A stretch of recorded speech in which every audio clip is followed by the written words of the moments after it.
Good morning, world. You're in the office with Joseph Skoda. And today I have a little bit of flowers in the background because here in California in April, it's kind of blooming season when all the flowers come out after the rains. And thankfully, we actually had rain earlier this year, probably too much, but our lakes are finally full. But everything came out in full force. And what's so exciting if you're driving down the 101, which I live off the 101 highway in California, and you look up in the hills. Some will call them mountains, they're really hills, but they're kind of tall. And this time of year, first time in many years, everything's green. Everything's green except for some of the flowers that popped up. And California poppy is all over the place finally. The flower is beautiful. And what's so great about it is it's leaving an impact. It's an impact. So I want to talk to you a little bit about today about leaving an impact on others, impact definitely on your children, impact on your legacy, provided you want to leave one for anyone behind you to begin with. Now, I'm a public speaker, and any speech always starts with introduction, a body, conclusion. Of course, if you're writing a story or you're giving a speech or even a intelligent conversation, in most cases, there's an introduction, body, and conclusion. And as a Toastmaster, I get on people's butts quite regularly about giving me an introduction if I'm going to introduce them in front of an audience.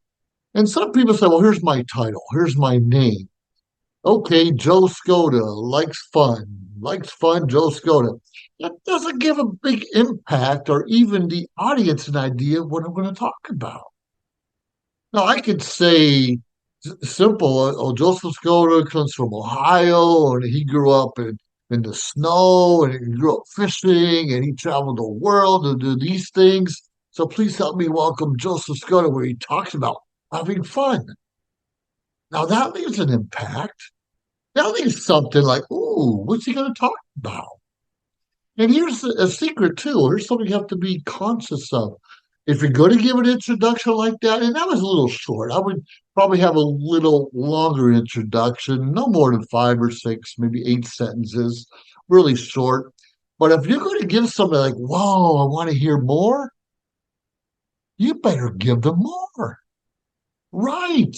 You can't leave someone hanging. I mean, those cliffhangers, on the edge of your seat, like, whoa, I can't wait to hear what's happening. What kind of fun did he have? Where has he been? What's he doing? When's the next vacation coming up? And sometimes, even now, even though I'm a public speaker, I'll leave that cliffhanger, but I don't explain my story well enough. You see, I can easily say the 21 years of the Air Force, I'm stationed in the Philippines, Okinawa, Saudi Arabia, South Carolina, Arizona, Maine, and so forth and so on. Been to Panama, Korea, Kuwait, all the other things. But it's not really a story. It's just like, ooh, I've been there and you haven't. Oh, I did this and you didn't. I actually rappelled out of helicopters and down mountains, believe it or not. If you look at me, and thankfully I'm not standing at the moment, you're like, are you kidding me? You're too out of shape to do any of those things. Well, I did retire from the Air Force like 17 years ago, and I have gotten a little bit out of shape since then, of course. I'm not as strong as I used to be, and that's not my priority. But the point is, we tell someone we're going to leave an impact, then we kind of do. And part of being a Toastmaster also, not only do you speak, you have an opportunity to be a kind of grammarian and check people's ahs, knows, so's, things like that, and as well as timer, but you have an opportunity to be an evaluator. And why I came up with this topic about impact right now is because I just wrote an evaluation for a distinguished Toastmaster who happens to live in the Philippines. Her name is Phoebe Pendant, PhD candidate right now, and going to finish those things up. And very intelligent woman. And she's a nurse and some other things going on.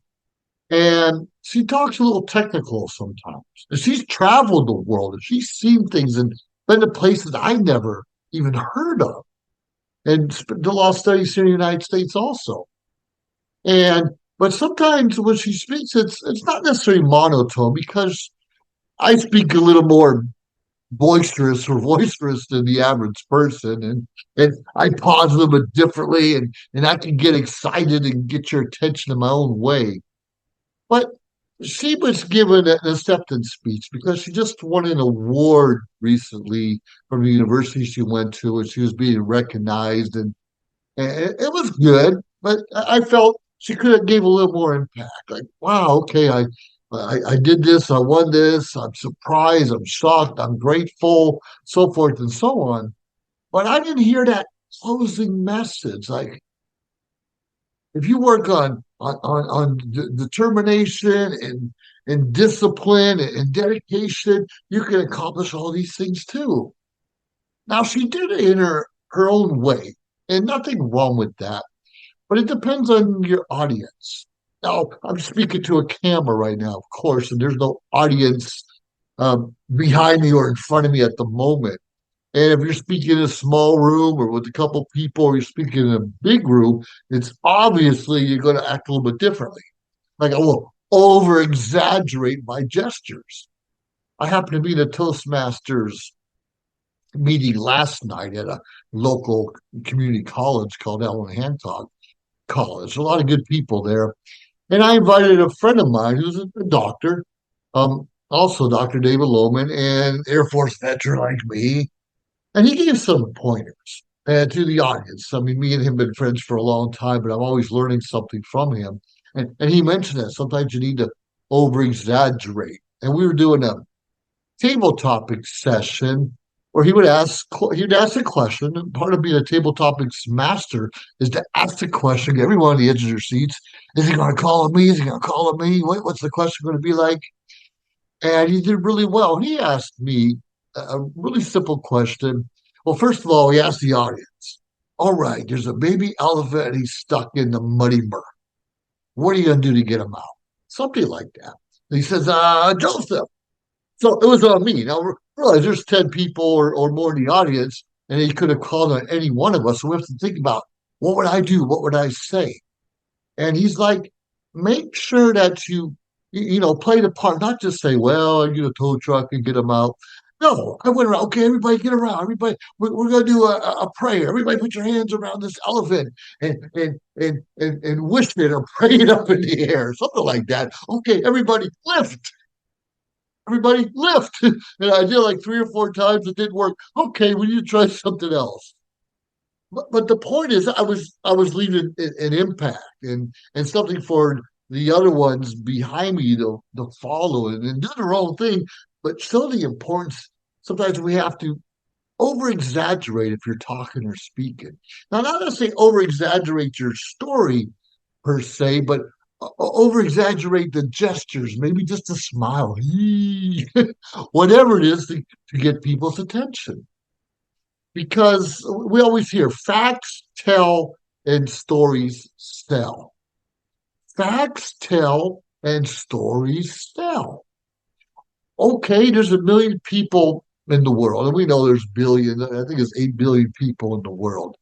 And I was in a little town last week called Harmony, California, and I did a video on it.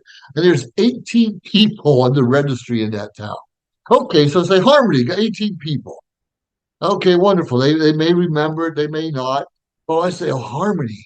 Wow, it's known for its winery. They have a great winery up there, and it tastes like this. You're overlooking the valley, and you're drinking. You're seeing the cows out there that are making milk specifically for the I don't know the locals, and they make the best ice cream here. They have sprinkles. They have a frame, and you can rent the town, and so forth and so on. And all those things are true.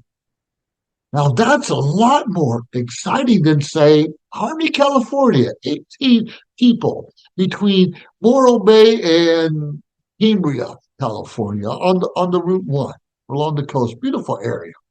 But when you leave a story behind it, people are like, wow, a winery and cows, this little town, I want to check it out.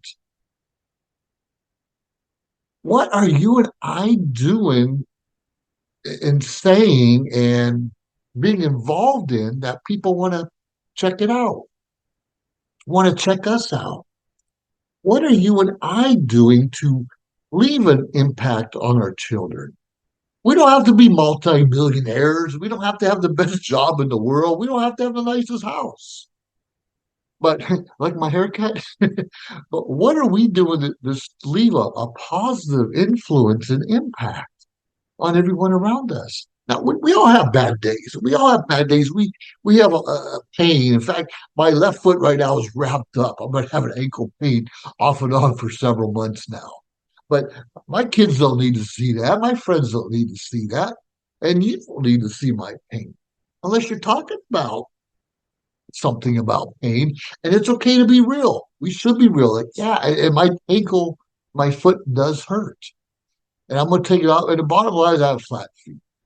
And as I gotten older and put on a few pounds, let's be realistic, put on a few pounds, there's more pressure on my ankle and my feet than ever before. So obviously I have to lose a few pounds, get that arch back inside my shoes, which I haven't worn in a long time, and just take it easy. And that can leave a positive impact on others. Say, I know I got health issues. I know I have problems. I know I have a little bit more pain than I should in a person my age. I do have arthritis also. And just so that, well, this is what I'm doing to get out of that funk. This is where I'm going to release some of that pain, make it a little bit easier. Now, the other day, you probably can't see it, but this finger right here is a little bit black and blue. I spilled boiling water on my hand. Um, all four of these fingers got hit with water. Now, what happened? I use no one in the house drinks coffee but me, and I have this beautiful coffee pot, got a grinder in it. I can make a full pot, and there was a time where I was drinking a full pot of coffee by myself. Well, what happens is now I slow down 2 to 3 um, coffees I have, and it's all instant coffee. So since I don't, I my tea kettle kind of crapped out of me. I just, for about 2 minutes, put some water in a mug in the microwave. And when it's done in 2 minutes, I pull it out, add the instant coffee, and voila. Now, don't get me wrong. Every now and then, I'll add a little bit of Irish cream to it to give it a little kick, a little bit of flavor. But that wasn't the case this time. Problem is, we probably have 20 different coffee mugs, and not all mugs are microwave or dishwasher safe. Seriously, and I had this ceramic mug, a great mug, and I should have had it in front of me, but not just the water in the mug got hot and boiling, but the handle did also. So I'm digging the microwave like I do on a regular basis, and I grab this handle.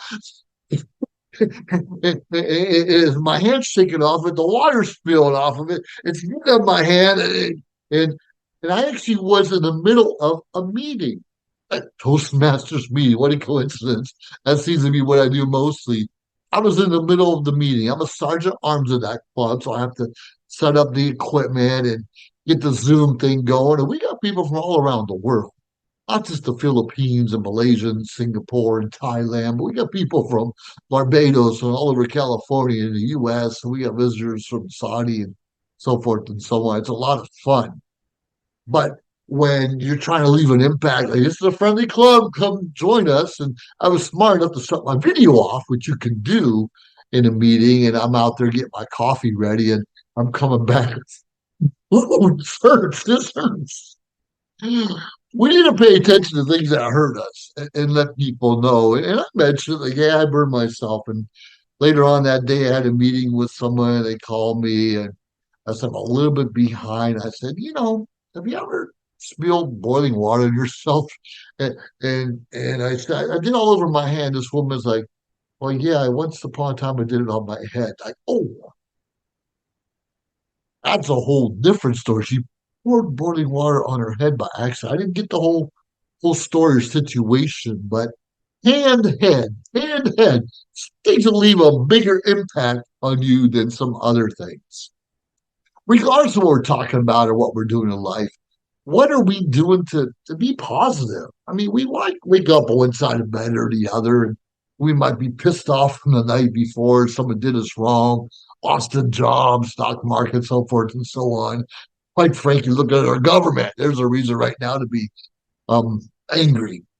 But we still have to leave a positive or around those around us. And sometimes we get distracted and we realize our kids, it's up to them how they're going to feel, and we're allowed to be mad and angry if that's or in pain if that's just what's happening at the moment, and that's okay. And unfortunately, some of us don't care, don't realize people are watching us.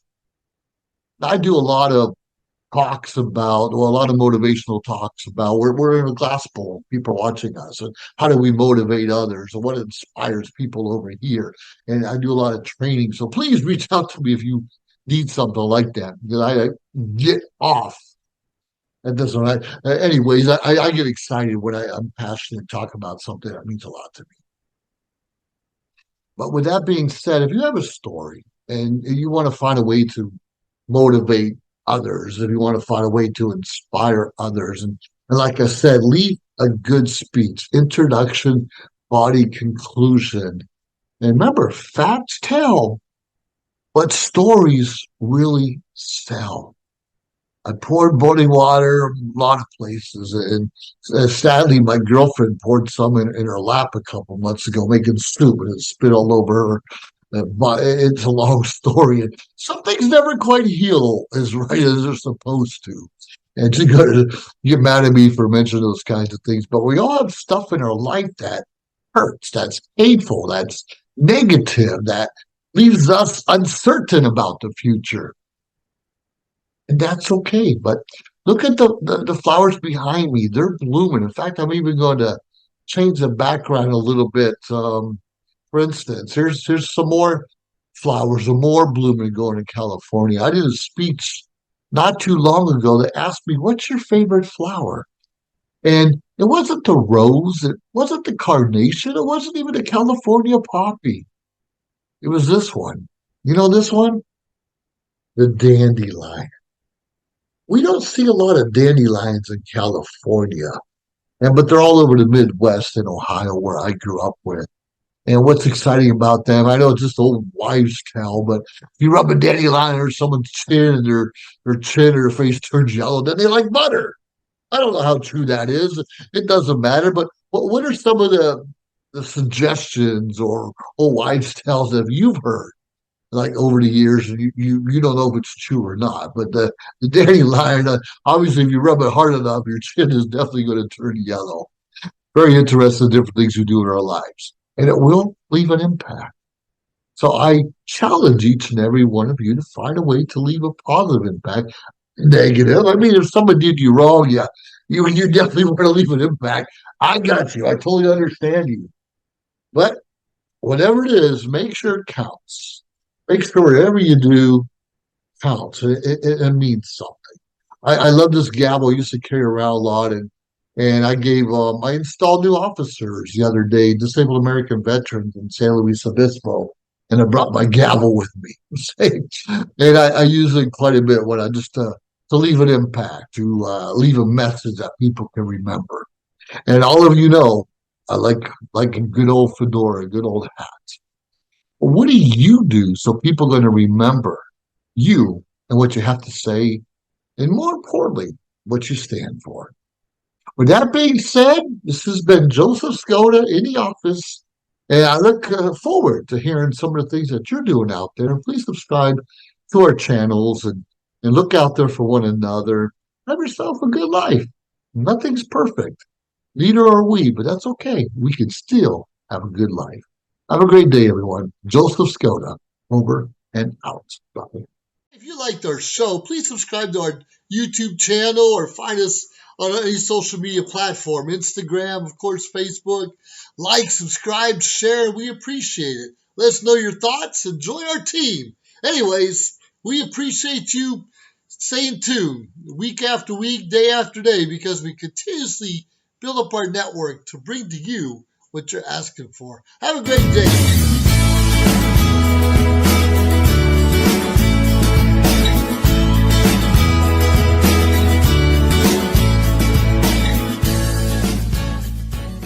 This show is brought to you by Modern Word Ministries.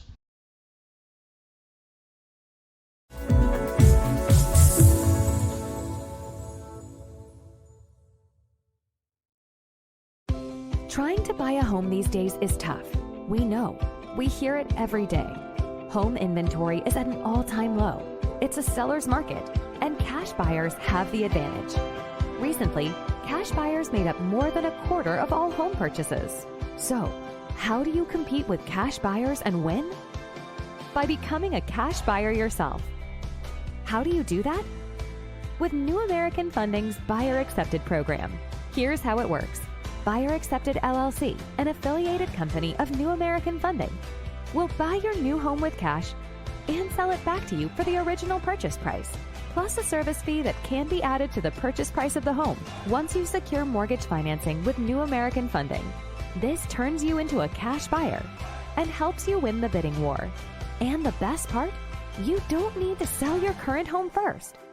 Don't miss this opportunity to buy your dream home.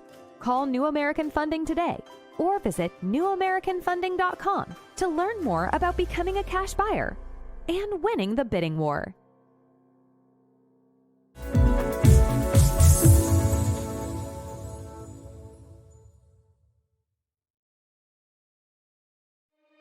I can already feel you judging me, and not for what I've done in the past, but for what I'm about to do. I had what mattered, and I got careless. Like, I don't deserve more. I don't deserve sympathy. I don't deserve to be here. Where the hell are you? Why aren't you answering your phone? Jenna! What is the matter with you? Someone once told me, you may not be everybody's cup of tea, but you're somebody's shot of whiskey. Excuse me, ma'am. My car ran out of gas and I left my wallet at home. Could you please spare a couple dollars so I can refuel my vehicle? I literally have nothing. What's it gonna take to get you to join the program? Get about to talk! If Jesus wanted you to have a dog, he would have blessed you with a bowl and a leash now, wouldn't he?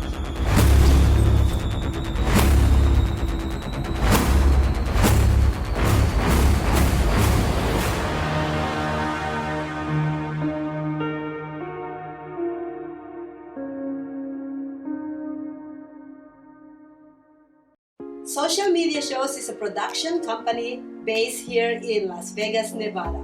We offer these services.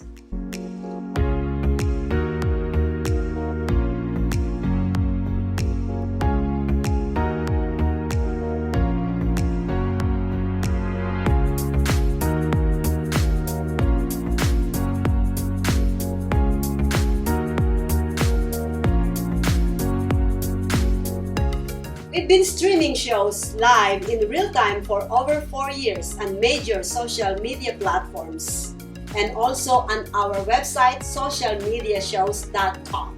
And we are now on Roku TV. We welcome you to have your own show on our TV network. Call us 651-955-8743 or email us at admin@socialmediashows.com.